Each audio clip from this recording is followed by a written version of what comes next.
Mr. Rahul. Yes, sir. Rahul, tell us something about you. So I belong to Indore, Madhya Pradesh.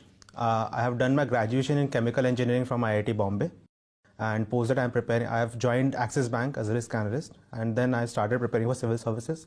Last year I got into Indian Railway Traffic Services, and presently I am on extraordinary leave from the service. You're on UL because you were already appearing in the exam, and yes, sir. Right. So this UL will affect your seniority over there or no? I don't think so, sir. It is a part. I mean, you can take 1 year leave. It is a part of the service, so it is not an issue. Okay. So Rahul, it means you basically trying only for 3-4 services? Yes, sir. May I know the preferences? So IAS, IPS, Foreign Service, and Revenue Service Income Tax. So these are the 4 services you're trying? Yes. Okay. And you're basically from Indore? Yes, sir. You studied in IIT Bombay for 5 years. That is BTech, MTech? Yes, it was integrated course. So don't you think that staying in engineering field, either in academics research or in industry, would have been better than getting into IITS, or for that matter even IAS? Sir, since it was my long-term ambition, it was my childhood dream to join IAS. My father is also in state services. So I've already seen this. So बचपन की गलतियां कब तक उठाएंगे? You dream it because of your parent, but now you have grown up. Sir, I think I have a deep interest in the service as well, because when I was in IIT Bombay, I was working as a president of my hostel, and at that time the work I used to do was giving me immense happiness as well as satisfaction. So I think working in these areas where I can help people and can serve people and would help a society as well as will fulfill my needs of satisfaction and happiness.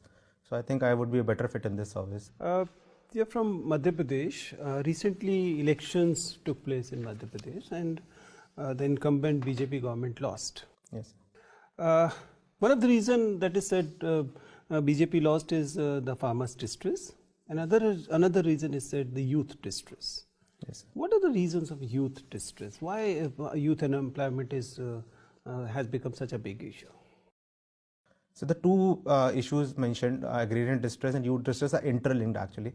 Madhya Pradesh is an agrarian economy, and though we have reached very good in terms of production, we are highest in terms of production in various different crops, but that has not turned into jobs because food procurement has been weak, and as well as there is lack of food processing industries. So that is the first issue. The agrarian or the youth in the rural areas is not getting the desired jobs.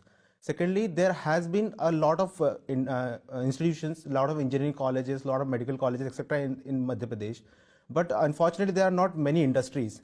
So people are not getting the due jobs, and thus they have to migrate. So I think that is the another issue why youth is not, there is a youth disenchantment. And this could have led to it was an election issue as well. See, since you're an engineer, you'll be able to appreciate what my hunch is.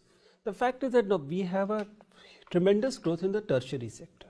Yes. Manufacturing sector and agrarian sector in any case are shrinking. They will shrink as per the normal growth of normal pattern of growth is concerned. And the fact is that the tertiary sector cannot actually provide job to all. Right. So are we in for a very long inning of jobless growth world over? Sir, rightly pointed out the tertiary sector is growing and maximum jobs are in that area. But definitely we need to focus upon manufacturing, because that is where the labor intensive jobs are. So the future pattern definitely if the trend continues as it is right now, it would be a long-term process and there would be jobless growth. Thus we need to change and we need to go from manufacturing plus services led growth. So in that sense, we need to focus on manufacturing. For example, labor intensive sectors we need to focus upon, as rightly said by economic survey previously as well, and also the service sectors, because they provide higher growth, higher jobs, and integration of both the sectors can be a way ahead.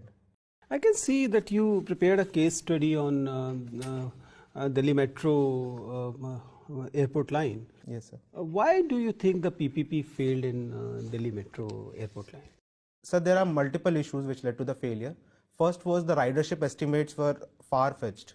I mean, the ridership estimates which were targeted for first few years are still not reached yet. So that was the first issue. Second was the private concessionaire, that was Reliance Infrastructure, moved out of the project because of civil defaults in the structure, and there was in the concessionaire agreement, there was no point, or there was no mention of the who will bear the maintenance cost. So there was dispute between the private and the public partner, and that led to the failure. And the last one was, I think from the private partner side, there was a fault because there were a lot of avenues provided by the public player or the government for non-fair revenues which were not targeted, and thus it was, I think, lack of patience from the side which led to the failure. Because you're already in IRTS, this experience from the PPP failure in airport line, do you believe that it is some kind of a warning well for Indian Railways as well, because they too are eyeing a similar kind of partnership in many areas?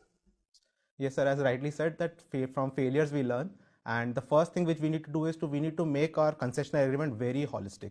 By holistic, I mean it should have it should encompass everything. For example, who will maintain the tracks, what would happen in case the line is closed, what are the penalties, etc. First is that. Secondly, we need to see the technical bit of the private player. For example, what experience does he have? Does his past experience, whether he has left the line or he has continued working, etc. And as well as we should try to regulate the system in such a way that excessive bidding should not happen. I mean, sometimes private investors in a quest to take the project, bid extra, so which is not viable. So we need to look into all these aspects as well. So this is the biggest learning for us in the future. But government seem to have not learned much, because they all the similar things are being done in Rafale. Inexperienced, same person is actually being given huge contracts as offshoot thing. Sir, I think these are the two different things, because in Rafale it was not in the prerogative of the government, it was in the prerogative of the private concessionaire, that is Dassault. Do you honestly believe that? Sir, as per the written reports, I have to believe it.